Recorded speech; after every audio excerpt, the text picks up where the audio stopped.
ધોરણ 10નું પરિણામ આજે જાહેર થયું છે અને જે રીતના 2 દિવસ પહેલાં ધોરણ 12નું પરિણામ જાહેર હતું કે જેમાં સાયન્સમાં મોરબી જિલ્લો જે છે સમગ્ર ગુજરાતમાં પ્રથમ આવ્યો હતો, એ રીતના ધોરણ 10નું પરિણામ પણ આમ જોઈએ તો ઓલ ઓવર કહી શકીએ આપણે કે પાછળના જેટલા પણ વર્ષો હતા એમાં રેકોર્ડ બ્રેકિંગ આ વર્ષનું જે છે પરિણામ આવ્યું છે.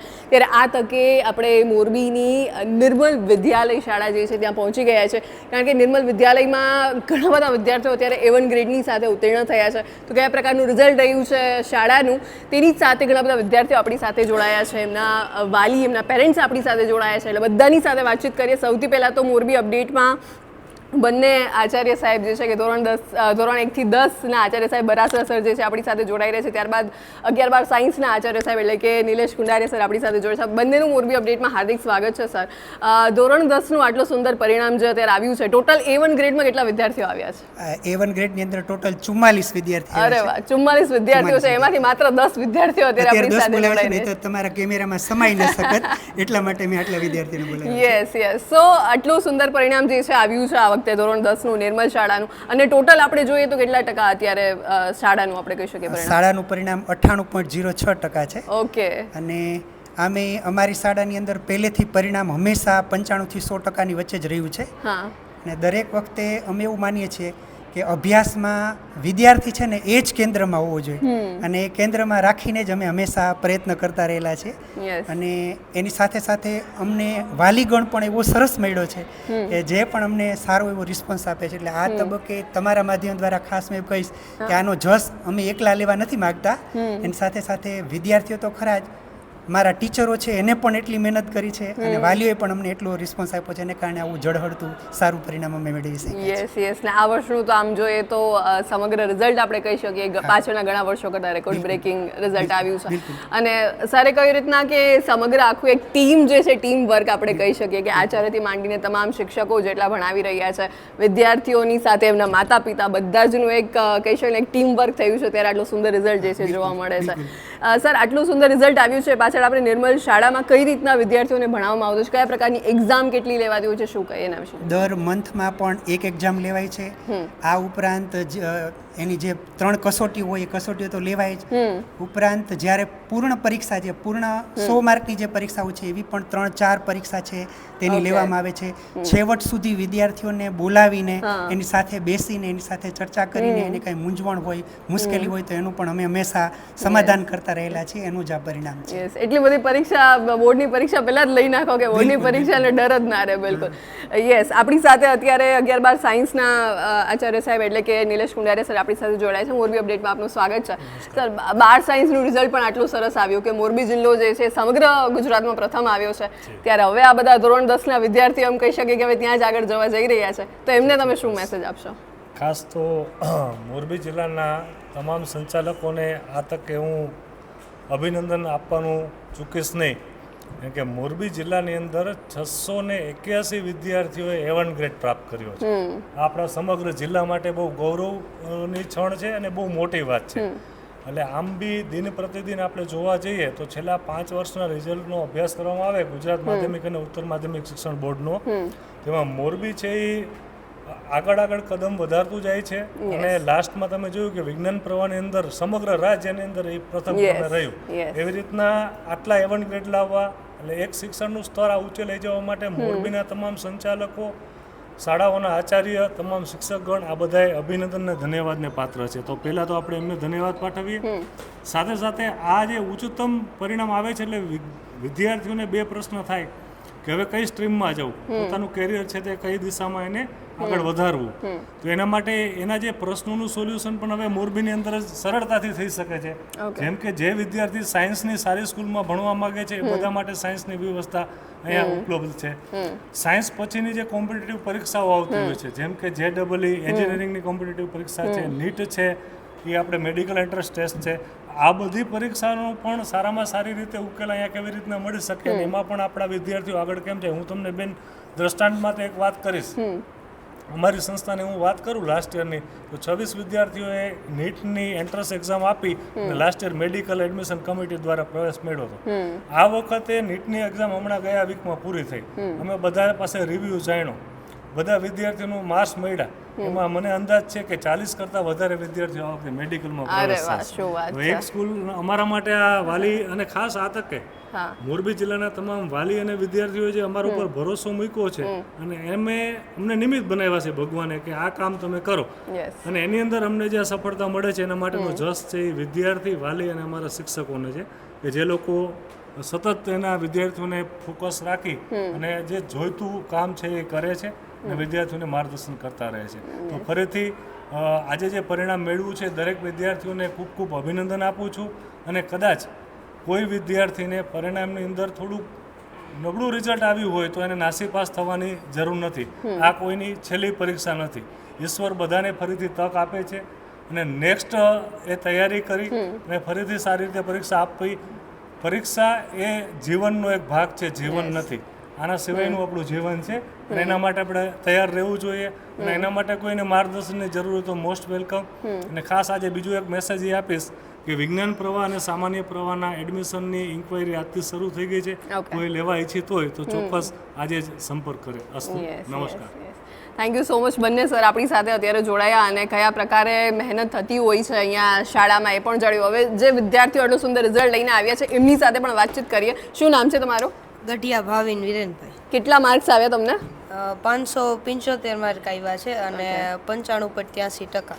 અરે વાહ, શું વાત છે. આટલું સુંદર રિઝલ્ટ આવ્યું ત્યારે કયા પ્રકારની તમારી દિનચર્યા કેવી રહેતી, મહેનત કઈ રીતે કરતા? મહેનતમાં તો એવું છે કે પહેલા દિવસથી સ્ટાર્ટ કરી દેવું પડે અને જ્યારે છેલ્લે પરીક્ષા આવે ત્યારે વધારે મહેનત કરવામાં આવે. કેટલા કલાકો વાંચતા? કલાકમાં 4 થી 5 કલાક દિવસ. 4 થી 5 કલાક દિવસની, મતલબ પહેલેથી શરૂઆત કરવી પડે વાંચવાની પહેલા દિવસથી જ અને ત્યારબાદ જેમ જેમ સમય આગળ જતો જાય જેમ રિવિઝન વધારે કરતો રહેવું પડે. ઓકે, તમારું શું નામ છે? અઘારાયુગ ચંદ્રકાંતભાઈ. તમારા કેટલા માર્ક્સ આવ્યા? મારે પણ 575. ઓકે, બંને ટાઈ મતલબ થઈ છે. ઓકે, શું વાત છે. તમારી મહેનત કઈ રીતે હતી? એવી જ રીતના પહેલા દિવસથી જ મહેનત સાથે વાંચતા બંને? ના ના, તો પહેલા દિવસથી મહેનત કરવી પડે અને જે વાંચી તે એવી રીતના વાંચવાનું કે ભૂલાવું ન જોઈએ. તમને શાળામાં કઈ રીતના અહીંયા શીખડાવવામાં, કઈ રીતના ભણાવવામાં કઈ રીતે આવે છે? ભણાવવામાં તો બહુ સારી રીતના આવે છે. જે કંઈ બધું શીખડાવે 2 વાર રિપીટ કરે અને જો તોય ન સમજાય તો પણ તે શીખવાડે છે આપણને એવી રીતના. કંઈ પણ ડાઉટ હોય તો ગમે ત્યારે. ઓકે, મતલબ તમને શાળામાંથી પણ એટલું શિક્ષણ મળી રહે છે. 2 થી 3 વાર તમને રિવાઇઝ કરાવવામાં આવે છે જેનાથી તમને અહીંયા જ બધા ડાઉટ્સ જે છે ક્લિયર થઈ જતા હોય છે. ઓકે, તમારું શું નામ છે? ઘોડાસરા ચૈતન્ય હર્ષદ કુમાર. અને તમારા માર્ક્સ કેટલા આવ્યા છે? 574. ઓકે, કયા પ્રકારની મહેનત કરી તમે આખા વર્ષ દરમિયાન? મહેનતમાં તો કાંઈ નહીં, જે રોજનું ચાલે છે કરવાનું અને કાંઈ નહીં, બસ રોજનું જે ચાલે છે એ કરવાનું અને રિવિઝનને મહત્વ આપવું પડે કારણ કે નકર આમ ભૂલાતું જાય એટલે રિવિઝનનું ખૂબ જ મહત્વ રહેલું છે 10મામાં અને બધા જ ધોરણો તમે જ્યાં જાઓ. ઓકે, ભણવાનું સાથે રિવિઝન જે છે એ કન્ટિન્યુ ચાલુ રહેવું જોઈએ. હજી આ સિવાય તમે ટીવી કે એવું કંઈ જોવાનું આવે કે બિલકુલ સમય ના મળે? ના, સમય તો મળી જ જાય. મળી જાય. ઓકે, એટલે એ પણ થોડોક સમય કાઢી લીધો છે. એમાંથી સમય કાઢીને વાંચવામાં આપ્યો છે કે વાંચવામાંથી સમય કાઢીને ત્યાં આપ્યો છે? વાંચવામાંથી સમય કાઢીને ટીવીમાં આપ્યો છે? ના, ઈ ટાઈમ મળી જ જાય એટલું કંઈ ભારણ હોય જ નહીં. ઓકે. તમારું શું નામ છે? આ તમારો ભાઈ જ છે. કઈ રીતના કેટલા માર્ક આવ્યા છે વેલા કહી દો? મને 573 માર્ક આવ્યા છે અને એમાં ટકા છે 95.50. કયા પ્રકારની મહેનત તે કરી છે મને તો ખબર જ છે પણ જેટલા વ્યુઅર્સ જોઈ રહ્યા છે ને કહી દે કે કઈ મહેનત તે આ વર્ષ આખા વર્ષ દરમિયાન તે કરી છે? સ્કૂલમાં સૌથી પહેલા પીરિયડમાં ભણાવે એમાં પૂરતું ધ્યાન આપવાનું. પહેલા દિવસથી મહેનત શરૂ કરી દેવાની. જે રોજ ભણાવે એનું દરરોજ ઘરે જઈને રિવિઝન કરવાનું એકવાર. એનાથી તમે ક્વોન્ટિટી ઉપર ધ્યાન નહીં આપવાનું, ક્વોલિટી પર ધ્યાન દેવાનું. ભલે ઓછી કલાકમાં તમે વધુ સારી રીતે કરતા હો તો એ સારી રીતે કરવાનું. ઓકે, અને આપણે મોબાઈલ ટીવી કેટલું આવતું જોવાનું? અઠવાડિયે એકવાર જોતો, પછી છેલ્લે બંધ કરી નાખ્યું હતું. ઓકે, મતલબ એની સાથે પણ ભણવાનું જે છે થઈ શકે છે. અને સ્કૂલમાં જે ભણાવે છે એ સમયમાં જો તમે પૂરું ધ્યાન આપી દો છો તો તમારે ઘરે એટલી બધી મહેનત નથી કરવી પડતી. એ ખાસ આપણે કહી શકીએ. તમારું શું નામ છે? મારવણિયા હેતવી. આ વર્ષે સર આપણે કહી શકીએ કે દીકરીઓએ ડંકો વધારે વગાડ્યો છે. દીકરીઓનું પરિણામ બહુ સુંદર આવ્યું છે. કેટલા માર્ક્સ આવ્યા છે તમને? 572. ઓકે, અને તમે કયા પ્રકારની તમારી દિનચર્યા રહેતી? કેટલું વાંચતા તમે? કેટલી કલાક વાંચતા? દિવસમાં સ્કૂલેથી આપ્યું હોય જે શીખડાવ્યું હોય તે રોજનું રોજ વાંચી લેવાનું અને જો અમુક ટોપિક એવા હોય છે યાદ ન રહેતા હોય તો વારંવાર રિવિઝન કરતું રહેવાનું. અને દિવસમાં રોજ ડેઈલી તો 2 થી 3 કલાક. બાકી હોમવર્ક ને બધું થઈ જાય. સ્કૂલ હતી એટલે. તમારી સાથે કોણ આવ્યું છે? પાથર. શું નામ છે તમારું? નિલેશભાઈ મારવણિયા, ગામ રાજપર. હા. નિર્મલ વિદ્યાલયને હું ધન્યવાદ આપું છું કે બાળકો પ્રત્યે સારું એવું ધ્યાન આપી અને નંબર લેવડાવી અને 44 લોકોની સંખ્યા મોરબી જિલ્લામાં આવેલ છે. તો અગ્રોતર બધા સ્ટુડન્ટ આ જ રીતના પ્રગતિ કરતા રહે. Thank you so much. શું નામ છે તમારું? દેસાઈ નેહા. ઓકે, તમારું રિઝલ્ટ શું આવ્યું છે? 565. ઓકે, આગળ હવે તમે શું કરવાનું વિચારી રહ્યા છો? આગળ એન્જિનિયરિંગ સાયન્સમાં એ ગ્રુપ રાખવાનું વિચાર્યું છે અને બીજું તો અત્યારે સોફ્ટવેર એન્જિનિયરિંગ કરવાનું. ઓકે, ફ્યુચરના સોફ્ટવેર એન્જિનિયર સાથે આપણે અત્યારે વાત કરી રહ્યા છે. ઓલ ધ વેરી બેસ્ટ, તમે જે તમારું ડ્રીમ છે તમે અચીવ કરી શકો. શું નામ છે તમારું? કાલરિયા ખુશાલી જયેશ. તમારા માર્ક્સ શું આવ્યા છે? 576. ઓકે, 576. હવે તમે આગળ શું વિચારી રહ્યા છો? આગળ તમારે શું ભણવું છે? એ સિવાય તમે આ વર્ષ દરમિયાન આખા વર્ષ દરમિયાન કેટલી મહેનત કરી? આખા વર્ષ દરમિયાન જે ચાલે એ રેગ્યુલર સર ટીચર કહે એ બધું કરતું જ રહેવાનું. અને ઘરેથી પણ થોડીક પ્રેક્ટિસ થતી હતી. ઘરેથી પણ પ્રેક્ટિસ હતી. તમારી સાથે કોણ આવ્યું છે? પપ્પા. ઓકે, શું નામ છે તમારું? જયેશભાઈ કાલરિયા. તમારો શું વ્યવસાય? હું પોતે ટીચર છું. ઓકે. એટલે આજ રોજ મારી બેબીનો નિર્મલ વિદ્યાલયમાં 3rd નંબર આવેલો છે. અરે વાહ, શું વાત અને છે. મેથ્સની અંદર 100માંથી 100 અને સાયન્સની અંદર 1 માર્ક કપાયેલા છે, 99. અને યશ છે એ સંચાલકશ્રી અને શિક્ષકગણ અને વિદ્યાર્થીઓ, યસ, બરોબર, અને સારું પરફોર્મન્સ છે. શિક્ષકોના કોન્ટેક્ટ, આત્મીયતા વિદ્યાર્થીઓ સાથેની. અને મેં જોયું કે આ 10માના વર્ષ દરમિયાન શિક્ષકોનું જે ટીમ વર્ક રહ્યું અને આ વિદ્યાર્થીઓ જે મહેનત કરતા હતા એની સાથે એક મિત્રતા ભાવ કેળવીને કે વિદ્યાર્થી અને ગુરુ એવો ડિસ્ટન્સ નહીં અને આત્મીયતા ભાવ કેળવી અને એને જે તૈયારી કરાવતા હતા. અને ક્વેરી હોય તો રિસેસના સમયમાં અને મારા પોતામાં ફોન આવતો કે આ વિષયની અંદર કાંઈ પણ ક્વેરી હોય તો અમે સોલ્વ કરશું. ફોન કરે અને બાળકો છે એ નિસંકોચ અને ફોન કરીને એને કંઈ ક્વેરી હોય તો તરત એ પૂછી શકતા ને સોલ્વ થતું. અને વિશેષ તો હવે હું પણ એક ગુરુ જીવ છું, શિક્ષક જીવ છું. એટલે મારી બેબીના એકના પરફોર્મન્સ કે વખાણ કરવા એ થોડુંક અલગ થઈ રહી છે. અને તમામ વિદ્યાર્થીઓ મોરબી જિલ્લાની અંદર સારું રિઝલ્ટ આવ્યું છે. તમામ વિદ્યાર્થીઓને એક શિક્ષક વતી બધાને શુભકામના પાઠવું છું અને જીવનની અંદર ઉત્તરોત્તર આવું નવું પરફોર્મન્સ જાળવે અને મહત્વાકાંક્ષાઓ સિદ્ધ કરે એવી તમામને શુભકામના. ખૂબ ખૂબ ધન્યવાદ. તમારું શું નામ છે? મનસ્વી અનિલભાઈ. મનસ્વી, તમને કેટલા માર્ક્સ ઓલરેડી બિચારા ક્યારના ઉભેલા છે અહીંયા, ગરમી થઈ ગઈ છે, તમારા માર્ક્સ કેટલા આવ્યા છે? 577. ઓકે, અને તમારો ફેવરિટ સબ્જેક્ટ કયો હતો? મેથ્સ. મેથ્સમાં જ આગળ જવું છે? એ ગ્રુપ. ઓકે, બીજા આપણને એન્જિનિયર મળી ગયા છે અહીંયા. ઓકે, તમે આખા વર્ષ દરમિયાન સ્કૂલમાં તમને કયા પ્રકારે મહેનત કરવામાં આવતી? કેટલી એક્ઝામ, શું કંઈ અહીંયા કઈ રીતના પ્રેક્ટિસ થતી? એક્ઝામ તો લેતા જ પણ ઘરે પણ મહેનત કરવી પડે. ને હા, એક્ઝામ લેવાથી જ ઘરે પણ મહેનત કરવી પડે. પછી છેલ્લે પ્રીલી એક્ઝામ, પ્રી બોર્ડ એક્ઝામ કહી શકીએ, બધી જ મહેનત કરવાની કે પછી એમાં થોડું વચ્ચે આપણે રમવા જતા રહીએ? કરવું પડે બધું. હા, આપણે છોકરીઓને મોબાઈલ ગેમ કે એવું કંઈ આવે કે ખાલી છોકરાઓને જ? ના, ટીવી સિરિયલ આવે, અનુપમા આવે, એમાંથી વચ્ચે ભણવાનો બધો સમય જે છે નીકળી જાય. તમારી સાથે કોણ આવ્યું છે? મારા ફાધર. તમારું શું નામ છે? અનિલભાઈ કાંજીયા. ઓકે, આટલું સુંદર રિઝલ્ટ જે છે અત્યારે તમારી દીકરીનું કહી શકે, સાથે બધા જ વિદ્યાર્થીઓનું આટલું સુંદર રિઝલ્ટ આવ્યું છે ત્યારે તમે શું કહેવા? મારો પણ વ્યવસાય, હું પણ હાઈસ્કૂલમાં પ્રિન્સિપાલ છું. ઓકે.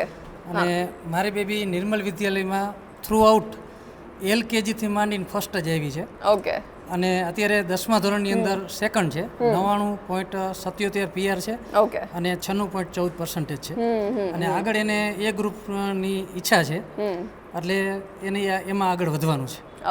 ઓકે. સો જોઈ શકીએ છીએ આપણે કે જેટલા પણ વિદ્યાર્થીઓ છે એમના પેરેન્ટ્સ એટલા ઇન્વોલ્વ રહ્યા છે થ્રુ આઉટ ધ યર. તમારું શું નામ છે? ઝાકાસણિયા માહી હિતેશ. તમારા માર્ક્સ શું આવ્યા છે?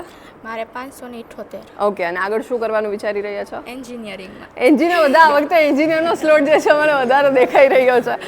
સો યસ, બધા જ વિદ્યાર્થીઓ અહીંયા આપણે કહી શકીએ 10 વિદ્યાર્થીઓ ખાલી અહીંયા સમાઈ શકે છે, એટલે એમની સાથે આપણે વાત કરી છે. પણ આ સિવાય હજુ ઘણા બધા વિદ્યાર્થીઓ કે જે A1 ગ્રેડની સાથે આવે છે. એ સિવાય જે શિક્ષક કે જેમને થ્રુ આઉટ ધ યર બાળકોને કન્ટિન્યુઅસ ગાઈડન્સ આપ્યું છે, એમને ભણાવ્યા છે, તો એ શિક્ષકગણ પણ આપણી સાથે જોડાઈ રહ્યા છે. આપણું મોરબી અપડેટમાં સ્વાગત છે. શું નામ છે તમારું? મારું નામ વિશાલ બરાસરા. કયો વિષય ભણાવતા તમે? મેથ્સ ભણાવું છું. ગણિત ભણાવતા. ઓકે. સો આ વખતે સ્ટાન્ડર્ડ મેથ્સનું રિઝલ્ટ પણ આપણે જોયું તો એ પણ ખૂબ સારું રહ્યું છે. આપણા નિર્મલ વિદ્યાલયના બાળકોનું પરફોર્મન્સ કેવું રહ્યું? એ લોકોના માર્ક્સ કઈ રીતના આવ્યા છે? ખૂબ સરસ છે. આપણે ધોરણ 10ના ગણિતનું વિષયનું જે પરિણામ છે, જે 100માંથી 100 ગુણ છે, એવા આપણી પાસે 16 વિદ્યાર્થીઓ છે, જેમાં ગણિતમાં 100માંથી 100 માર્ક્સ છે. એ સિવાયમાં વિજ્ઞાનમાં પણ ઘણા બધા સારું રિઝલ્ટ છે, એમાં પણ 100માંથી 100 વાળા બે કે 3 વિદ્યાર્થીઓ છે. એટલે ખૂબ ઓલ ઓવર બધા વિષયનું જે સબ્જેક્ટનું જે પરિણામ છે એ ખૂબ સરસ આવ્યું છે. યસ, અને આપણે જોઈ શકીએ છીએ કે બાળકો ઓલરેડી ગણિતનું વધારે સારું આવ્યું છે, એ ગ્રુપમાં જવાવાળા વધારે લોકો છે. ત્યારબાદ તમારું શું નામ છે સર? મારું નામ છે પન્નારા વિપુલભાઈ. હું સંસ્કૃત શિક્ષક સાથે છેલ્લા 14 વર્ષથી નિર્મલ વિદ્યાલય સાથે જોડાયેલો છે. ઓકે. શાળા તરફથી શાળા સંચાલકો પ્લસ વિદ્યાર્થીઓ અને શાળાના શિક્ષકોનું ટીમ વર્ક, એ જ સફળતાનું મારું સાચું રહસ્ય છે. યસ યસ, બિલકુલ બિલકુલ. Thank you so much sir અમારી સાથે જોડવા માટે. બિલકુલ સાચી વાત કીધી. જ્યારે આખી આ ટીમ વર્ક, જે મેં પહેલાં જ કહ્યું હતું કે જે ટીમ વર્ક આખું જોવા મળતું હોય છે, ત્યારે આટલું સુંદર રિઝલ્ટ જે છે આવતું હોય છે. આટલા બધા વિદ્યાર્થીઓ જે 1 ગ્રેડની સાથે અત્યારે આવ્યા છે. સર, કેટલો આંકડો કીધો આપણે? 44. યસ, 44 વિદ્યાર્થીઓ જે છે, પણ આપણે આમાંથી આટલા વિદ્યાર્થીને એમના વાલી સાથે વાતચીત કરી શકીએ છીએ. સર, વિડીયોને એન્ડ કરીએ પહેલાં કોઈ લાસ્ટ મેસેજ તમે શું આપવા માંગશો? અંતે છે ને, વિદ્યાર્થીઓ માટે એક માર્ગદર્શન મહત્વનું હોય છે. ઉઠવાનું વિદ્યાર્થીને જાતે હોય છે. અમે હંમેશા એવો પ્રયત્ન કર્યો છે કે સંચાલક અને શિક્ષક ઉત્તમ માર્ગદર્શક બનીને રહે, વિદ્યાર્થીને ભરપૂર પ્રેમ આપે, એનું ચોક્કસપણે સારું પરિણામ આવે છે. એ જ અમે કર્યું છે, એ જ અમારો ધ્યેય રહ્યો છે હંમેશા, અને એને કારણે સુંદર આવું પરિણામ લાવ્યું. ફરીથી કહું કે એના માટે એકલો જશ અમારો નથી, મારા વિદ્યાર્થીઓ, મારા વાલીઓ અને મારા શિક્ષકો છે, એને ભરપૂર મહેનત કરી છે, એના પરિણામે આવું સુંદર પરિણામ આવ્યું છે. બધાનો ખૂબ ખૂબ આભાર. Thank you so much sir અમારી સાથે જોડવા માટે. અને જેટલા પણ વિદ્યાર્થીઓ હાજર છે એ બધા જ, એ સિવાય જેટલા પણ વિદ્યાર્થીઓનું સુંદર રિઝલ્ટ આવ્યું છે, બધા જને કોંગ્રેચ્યુલેશન્સ, ખૂબ ખૂબ અભિનંદન. જેટલા પણ વિદ્યાર્થીઓને કદાચ થોડા માર્ક્સ ઓછા આવ્યા છે, તો આપણને નિલેશ સરે કહ્યું રીતના કે પરીક્ષા જે છે જીવનનો ભાગ છે, એ આખું જીવન નથી. તો તમારી પાસે ઘણા સમય છે હજુ તમારી કહેવાય ને સેલ્ફને સાબિત કરવા માટે. અને પરીક્ષા સિવાય પણ ઘણા બધા આગળ તમારા લાઈફમાં ઘણા બધા હજી સ્ટ્રગલ આવવાના છે, તો એના માટે પણ રેડી રહો. અને જેટલા પણ વિદ્યાર્થીઓ સુંદર માર્ક્સ લઈને આવ્યા છે, એમને ખૂબ ખૂબ અભિનંદન. થેન્ક યુ સો મચ અમારી સાથે જોડાવા માટે. મોરબી અપડેટમાં હું હતી તમારી સાથે ડૉક્ટર નાયકા રમીશા રાજ.